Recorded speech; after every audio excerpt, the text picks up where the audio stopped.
Apa itu iman? Iman adalah peneguhan janji dan suatu kenangan, suatu ingatan. Kita berbicara tentang sebuah kenangan di sini.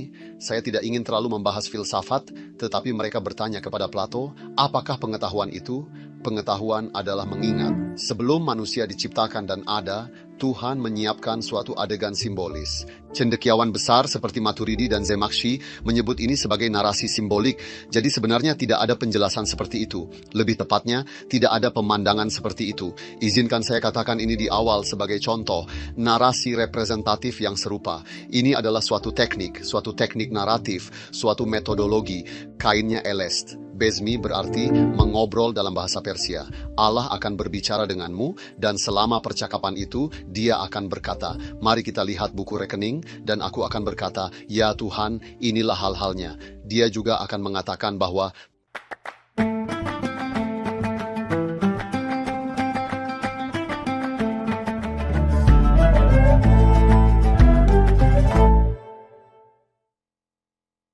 Halo semuanya dari Sekolah Istanbul. Pemirsa yang terhormat, kami mengucapkan selamat menjalankan ibadah puasa Ramadan kepada Anda semua. Tahun ini, tepat sebelum berbuka puasa di bulan Ramadan, Profesor Dokter kami akan bersama guru kami, Syaban Ali Düzgün. Kita akan banyak berbincang tentang kehidupan, orang-orang, dan Al-Quran.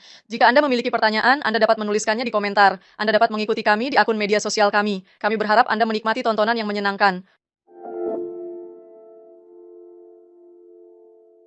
Selamat datang, guru. kami menyambut Anda. Apa kabar? Dengan kata lain, pada akhir Ramadan tahun lalu, kita mengatakan bahwa kita akan bertemu lagi di Ramadan berikutnya. Insya Allah dalam keadaan sehat, kita bertemu lagi dengan sehat. Baik Anda maupun teman-teman di layar kaca, Alhamdulillah kita sehat-sehat saja. Alhamdulillah, semoga Allah menjadikan lebih baik. Marilah kita berdoa sekarang agar kita dapat bertemu lagi di bulan Ramadan tahun depan. Profesor, hari ini kami ingin berbicara tentang pertanyaan yang sering ditanyakan, yang pasti juga Anda tanyakan. Kami berbicara tentang tempat bernama Bezmi Eles, yang disebut Kalu Bela, tempat kami berjanji kepada Tuhan, tempat kami membuat perjanjian, dan tempat kami benar-benar berpikir dan berbicara tentang membentuk kehidupan kami terkait dengan hal ini. Namun ada pula yang menyatakan sebaliknya, dan ada pula yang mengatakan kami tidak pernah membuat janji tersebut dan kami tidak mengingatnya. Kami sebenarnya ingin membicarakan pernyataan ini. Surah Al-A'raf 172. Bagaimana pendapat Anda mengenai masalah Bezmi Eles berdasarkan ayat tersebut? Apa arti kata ini bagi kita? Anda benar, saya tahu terutama orang-orang yang tidak begitu bahagia dengan kehidupan yang mereka jalani mengajukan keberatan seperti itu. Saya tidak membuat janji seperti itu. Kutipan apakah yang Anda sebutkan dalam pendahuluan Anda itu? Konseptualisasi Elest Bezmi atau Kalubela? Sebelum manusia diciptakan dan ada, Tuhan menyiapkan suatu adegan simbolis. Yang saya maksud dengan representasi adalah bahwa ulama besar kita, sebut saja Maturidi, Zemakshi, menyebutnya sebagai narasi representasional. Jadi sebenarnya tidak ada penjelasan seperti itu. Lebih tepatnya tidak ada pemandangan seperti itu. Izinkan saya katakan ini di awal sebagai contoh narasi representatif yang serupa. Ini adalah suatu teknik naratif, suatu metodologi. Misalnya, Allah memerintahkan bumi dan langit untuk tercipta dengan sukarela atau tidak. Katanya, entah bagaimana akan terwujud dengan sukarela atau tidak. Mereka juga hadir ke dunia ini atas kemauannya sendiri. Dia menggunakan ungkapan ta'iin. Kini, ia membahas bumi dan langit untuk memperlihatkan bahwa penciptaan akan terjadi dengan satu cara atau cara lain, tetapi hal itu tunduk pada suatu hukum dan hukum sistematis yang bekerja di dalam dirinya sendiri, yakni hukum yang bekerja tanpa gagal dan kini telah memperoleh fungsinya sendiri. Ini merupakan ekspresi representatif, sebenarnya tidak ada alamat seperti itu. Situasi yang sama berlaku di sini. Apa yang kita konseptualisasikan sebagai Eles Bezmi atau Kalu Bela kepada orang-orang adalah, ya, saya tidak mengingatnya, Anda pun tidak mengingatnya. Karena ini bukan sesuatu yang pernah dikatakan kepada siapapun secara individu. Manusia macam apakah itu? Dengan kata lain, sebagaimana dikatakan kepada langit dan bumi, ketika spesies manusia hidup sebagai semacam potensi, pemandu utama kehidupan, dan Allah adalah fokusnya. Moralitas adalah fokusnya. Oleh karena itu, kita dikenakan persiapan awal mengenai prinsip-prinsip dasar yang akan membimbing kehidupan dasar kita. Kita memasuki kehidupan ini dengan begitu serampangan. Adegan ini disusun untuk menunjukkan bahwa ada suatu hubungan, ya, dan suatu hubungan untuk menunjukkan bahwa ada manusia, makhluk yang belum ditinggalkan. Jadi ini, tapi interpretasi dari adegan sangat penting dan sangat baik bahwa ada prinsip bagi kita untuk menentukan keberadaan kita dan situasi kita sendiri. Apa yang saya maksud dengan contoh? Nah, Tuhan bisa saja menggunakan bahasa yang mendikte dan memerintah dengan berkata kepada manusia, "Akulah Tuhanmu." Penerimaan atau penolakanlah yang melumpuhkan kehendak bebas mereka. Itu akan menjadi bahasa dikte murni yang mengecualikan semua kemungkinan. Akulah Tuhanmu, semuanya sudah berakhir. Dia tidak mengatakan hal itu. Bukankah aku ini Tuhanmu? Katanya, dan bertanya kepada orang-orang tentang jawabannya. Mereka juga mengatakan, Qalu bala alastu birabbikum, qalu bala. Sekarang, representasi di mana manusia dibuat untuk menyapa Allah dengan kehendak bebasnya sendiri, ekspresi perwakilan, dan ini adalah ekspresi perwakilan positif. Dengan kata lain, dia berkata langsung, tanpa keraguan sedikit pun, "Ya, Engkau adalah Tuhan kami." Di sini sekali lagi kita menemukan kebenaran paling mendasar dalam hidup, kebebasan. Kita menemui kebenaran paling mendasar kedua. Allah memanggil dirinya dan umat manusia untuk menyaksikan firman ini. Jadi ada kesaksian di sini. Ada kesaksian yang tidak dapat kita sangkal. Saksi seseorang terhadap dirinya sendiri. Muhammad Iqbal menjelaskan hal ini kemudian dalam puisinya. Ia mengatakan bahwa 3 saksi dibutuhkan untuk membuktikan bahwa seseorang adalah orang baik. Saksi pertama adalah saksi seseorang terhadap dirinya sendiri. Yang kedua adalah saya yang lain, saksi orang lain bahwa dia adalah orang baik. Yang ketiga, yang lebih utama dari kedua lainnya adalah kesaksian Allah bahwa dia adalah orang baik. Jadi di sini ada kebebasan dan di sini ada tanggung jawab yang menopang kebebasan itu dan merupakan konsekuensi yang perlu karena kami sudah memberikan kata-kata kami, maka kami mempunyai kesetiaan untuk menepati kata-kata kami. Dari sinilah penyebutan dan penjelasan tentang iman sebagai penegasan berasal. Itu adalah konfirmasi dari janji yang diberikan. Apa itu iman?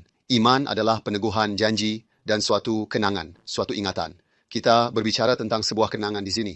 Saya tidak ingin terlalu membahas filsafat, tetapi mereka bertanya kepada Plato, apakah pengetahuan itu? Pengetahuan adalah mengingat, yaitu mengingat kembali apa yang telah tersimpan sebelumnya dalam ingatan. 2 kata. Jadi ada kenangan di sana. Di sana ada suatu tempat yang selalu kami kunjungi dan nikmati. Ini adalah tempat kenangan. Tempat kenangan itu milik kita, kita akan mengingatnya setiap kali kita terjebak dalam kehidupan kita. Apa yang ada di panggung? Ada Tuhan. Apa yang ada di panggung? Ada orang. Ada janji di antara mereka berdua. Selama manusia memenuhi kewajiban janji ini, Allah yang berfirman, "Bukankah aku ini Tuhanmu?" memiliki janji untuk senantiasa mendukungnya sebagai Tuhan. Itulah kodrat alami manusia, dan kodrat itu ada kelemahannya. Bila sifat itu tertekan, ia akan tertekan. Bila sifat tersebut terkekang, maka ia akan terjerumus pada keraguan, termasuk terhadap eksistensi Allah. Namun kita tahu bahwa manusia tidak sendirian di tahap itu. Tuhan juga ada di sana. Anda perlu tahu ini. Itulah sebabnya saya tunjukkan memori dan kenangan di sana. Bahwa Tuhan menyertai kita di panggung ini, yang mengangkat kita saat kita berada dalam kesulitan. Itu bukan hanya perkataan saya. Pada saat yang sama, ada sisi lain dari kontrak itu Tuhan yang mengambil janji itu dari saya. Jadi ini adalah motivasi yang sangat kuat. Kontrak bilateral adalah kontrak yang sangat kuat. Jadi apakah mengingat ini, memori ini, suatu proses mental, atau adakah juga mengingat perilaku? Atau bagaimana kita seharusnya mengarahkan dan membentuknya dalam kehidupan kita saat ini di dunia? Inilah pikiran pertama kita, ingatan kita. Itulah mengapa saya mengatakan ini. Setelah itu barulah tingkah laku, tindakan dan perbuatan yang sesuai dengannya. Itulah sebabnya saya katakan kepadanya, konfirmasi. Dengan kata lain, kata konfirmasi yang kita sebut konfirmasi iman berasal dari akar kata yang sama dengan kesetiaan. Apa itu loyalitas? Artinya menaati perjanjian yang telah dibuat sebelumnya, bertindak sesuai dengan ketentuan, dan tetap setia. Iman adalah peneguhan, dan di atas segalanya, iman adalah kesetiaan terhadap janji ini. Tentu saja, pikiran saja tidak membuat kehidupan bermakna. Itu tidak membuat kehidupan menjadi layak huni. Itu pastilah suatu sikap, yaitu pikiran yang kita sebut sikap yang meresapi dunia batin kita. Sikap ini kemudian menular ke perilaku kita, yakni secara lahiriah. Itu seharusnya memengaruhi sikap dan perilaku kita. Namun ada sesuatu secara umum, agak ambisius yang menurut saya terlewatkan oleh semua orang, tetapi ada hal lain yang menurut saya terlewatkan oleh semua orang. Ada dimensi kedua bagi Tuhan yang sedang dalam kesusahan. Ayat ada sekitar 6 ayat dalam Al-Quran yang saya ketahui. Mungkin saya melewatkan beberapa, saya tidak yakin. Dalam 6 ayat dia berkata, "Aku ini Tuhan, bukankah aku ini Tuhanmu?" Ekspresinya dilewatkan. Ada juga bagian Eles Bezmi yang telah kita bicarakan sebelumnya, yang menunjukkan potensi kita sebelum terciptanya keberadaan. Kedua, setelah manusia meninggal dunia dan masuk ke alam baka, ada Eles Bezem, yaitu saat bertemu dengan Allah di hari kiamat. Jadi, dalam arti tertentu ada 2 Eles Bezmi, 2 Kalubela. 2 langkah dilakukan untuk memperlihatkan potensi manusia sebelum ia diciptakan, dan langkah kedua dilakukan setelah seluruh proses selesai, ketika tiba saatnya menghitung bagaimana potensi ini digunakan. Dan disitulah terjemahan kita seperti ini, terjemahan kita berubah. Waktu berlalu, kesempatan berakhir, orang-orang mati dan dibangkitkan. Dan kita sampai pada tahap di mana kita memutuskan apakah janji pertama itu telah dipenuhi atau belum, apakah apa yang dijanjikan telah terwujud atau belum. Tuhan berkata, orang-orang berdosa berkumpul di sana. Dia berkata, "Bukankah aku ini Tuhanmu?" Interogasi baru telah dimulai. Dan orang-orang yang kafir berkata, "Benar, kami telah datang, lalu kami telah melihat bahwa Engkau adalah Tuhan kami." Dalam ayat-ayat yang berbeda, ya, kita melihat ada hukuman yang dijanjikan. Ya, kami datang dan melihat bahwa apa yang dikatakan para utusan itu benar. Ya, kami datang, kami melihat. Dalam 5 ayat, Kain, Kalubela, dan Eles di akhirat disebutkan dengan cara ini. Kami sedang mengubah terjemahannya di sana. Terjemahan, "Bukankah aku ini Tuhanmu?" Mereka juga bilang ya. Jadi apa yang ada di sana? Jika ada perilaku yang bertentangan dengan janji pertama, perjanjian pertama, kontrak, perjanjian, apa yang membawa kita ke sana? Dia merasa menyesal.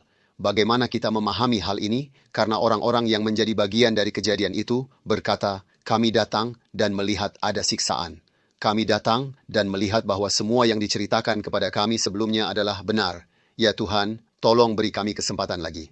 Mari kita kembali dan melakukan apapun yang telah kita abaikan atau tidak kita lakukan dan kembali lagi." Tetapi apa yang dikatakan adalah bahwa Anda tidak akan pernah diberi kesempatan lagi. Karena ada penghalang yang tidak dapat diatasi, rintangan yang tidak dapat diatasi antara tempat asal Anda dan tempat Anda berada sekarang. Jadi mengapa adegan ini dibuat sekarang?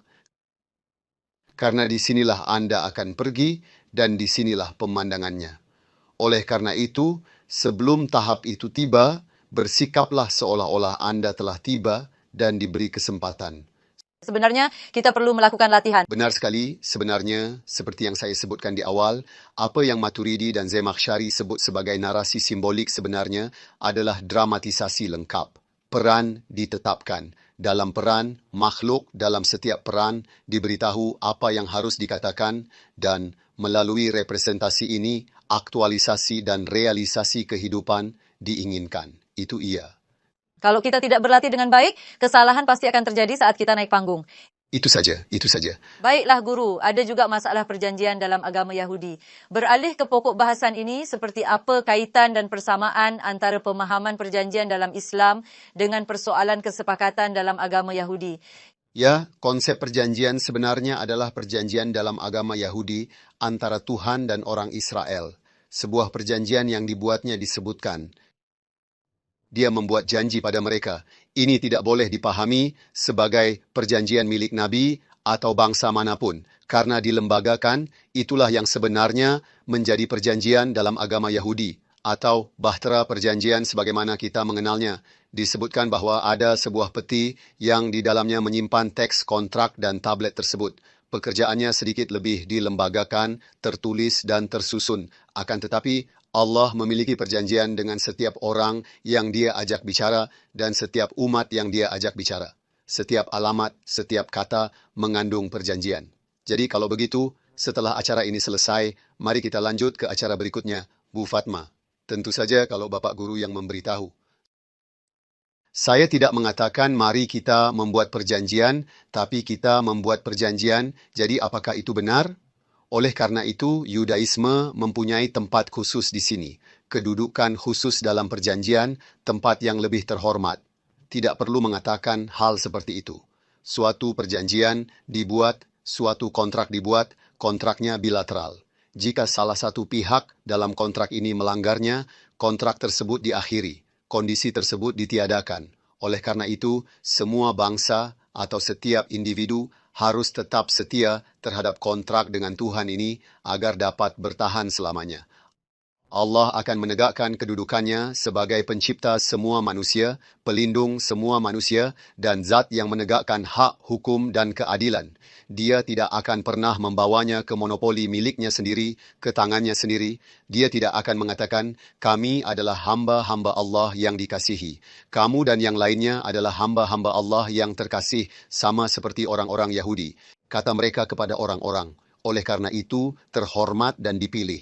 Namun, Allah berfirman bahwa keistimewaan dan pilihan dapat disimpulkan menjadi satu kata. Apa itu? Kesalehan. Jadi Anda akan melindungi diri sendiri, Anda akan melindungi orang lain, Anda akan tahu bahwa Allah hadir sebagai makhluk yang mengawasi, menjaga, dan melaksanakan semua proses perlindungan ini dan membuat keputusan akhir sesuai dengan itu. Dengan cara ini, kita akan mempunyai kesempatan untuk membangun dunia yang bermoral. Jika tidak, suatu perjanjian telah dibuat dengan kami. Mereka bertanya tentang nabi-nabi lain, bangsa-bangsa lain. Inilah poin yang saya garis bawahi, khususnya mengenai masalah kita.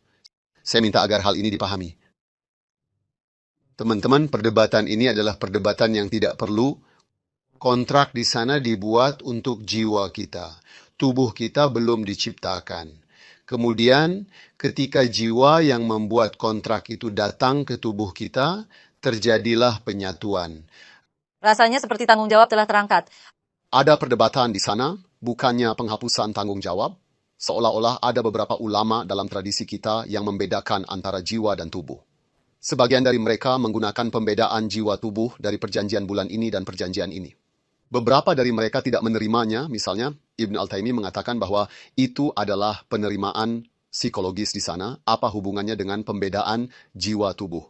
Dia mengatakan bahwa integrasi seperti itu, kekuatan penerimaan seperti itu, telah ditempatkan dalam struktur batin manusia. Itu pendapat saya. Manusia diberi kebebasan dan tanggung jawab dengan perjanjian ini. Tidak ada yang didiktekan kepadanya, dan pada akhir dari semua proses ini, akan ada perhitungan di akhirat, di kalubah kedua, Elesbezem kedua. Kata ini penting. Mari kita buat beberapa konsep di sana. Jika Anda mengatakan apa yang terkandung di dalam kalubela, jika Anda mengatakan istilah-istilah yang mana, konsep-konsep yang mana, konsep-konsep yang mana yang membawa kata-kata di depan kita, saya mengatakan yang berikut ini di sana. Sebuah kebebasan, sebuah pertanyaan diajukan kepada manusia. Ya atau tidak? Tidak ada pendiktean, bahkan ada pertanyaan dan jawaban yang diharapkan. Anda bebas. Ketika Anda bebas, sebenarnya ada risiko. Lupakan tentang memperoleh atau menciptakan hal-hal yang dapat Anda peroleh atau ciptakan melalui inisiatif Anda sendiri dengan aspek baik atau buruk kehidupan yang akan diletakkan di hadapan Anda. Disinilah dialektika antara eksistensi dan keberadaan manusia, bahwa Anda adalah kehidupan yang akan Anda ciptakan. Muncul, aku ikut, aku lahir, dan aku adalah anak dari seorang ibu dan ayah. Inilah keberadaanku. Namun sejak saat itu, aku terus menggali dengan tangan dan pakuku sendiri sepanjang hidupku. Saya sedang membangun, itulah keberadaanku.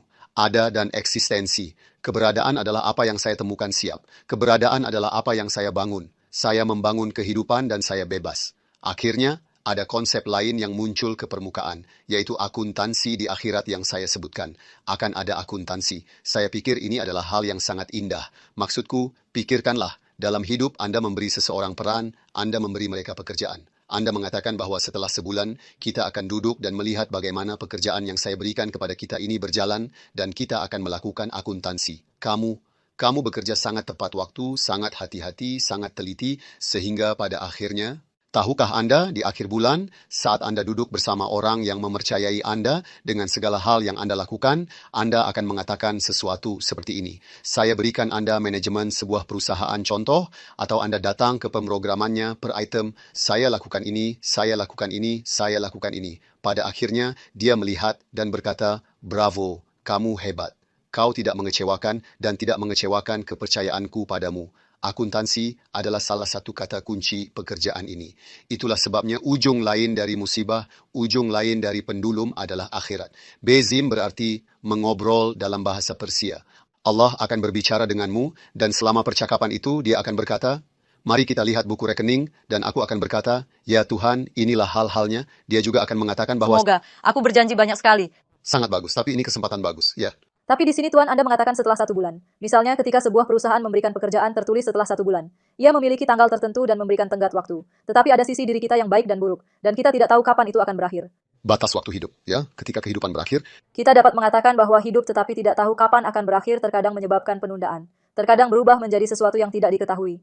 maksudku, kamu benar sekali. Orang bisa melakukan kejahatan, sayangnya dibiarkan bebas juga mendatangkan kejahatan. Tetapi sistem akuntansi dalam Al-Quran, sebagaimana yang saya katakan, adalah akuntansi. Sistem akuntansi mengatakan semuanya sempurna. Apakah Anda melakukan sesuatu yang buruk? Kita berhasil. Aku memberimu kesempatan untuk melupakan hal ini. Apa yang akan kamu lakukan? Anda akan bertobat. Pertobatan, di luar pertobatan ada sesuatu yang lebih aktif. Perbuatan baiklah yang melenyapkan kejahatan. Oleh karena itu Anda akan melakukan perbuatan baik dan perbuatan buruk tersebut akan terhapus. Sesederhana itu. Sekarang sistem akuntansi ini, atau Anda sedang melakukan suatu kebaikan, dia menjanjikan Anda pahala hingga 700 kali lipat. Anda berbuat baik dan pahalanya tidak terputus. Bahkan jika kamu mati. Masalahnya di sini bukanlah 700 perbuatan baik atau 100 perbuatan baik yang merupakan perbuatan baik yang berkelanjutan. Ada apa? Intinya, perbuatan baik harus keluar dari tangan seseorang. Tuhan mengejarnya. Karena kebaikan itu akan menyentuh orang tersebut dan makhluk lain yang berhubungan dengannya. Intinya adalah menciptakan makhluk yang menyentuh kehidupan. Ringkasan yang sangat bagus, Tuan. Terima kasih banyak. Saya berterima kasih. Pada hari pertama Ramadan, marilah kita juga mengucapkan selamat menjalankan ibadah Ramadan kepada seluruh sahabat. Saya harap begitu, Guru. Terima kasih. Para pemirsa yang budiman, pada hari ini kita telah membahas tentang perjanjian besar yang kita buat dengan Allah dengan fokus pada ayat 172 surat Al-A'raf. Sampai jumpa di episode berikutnya. Selamat tinggal.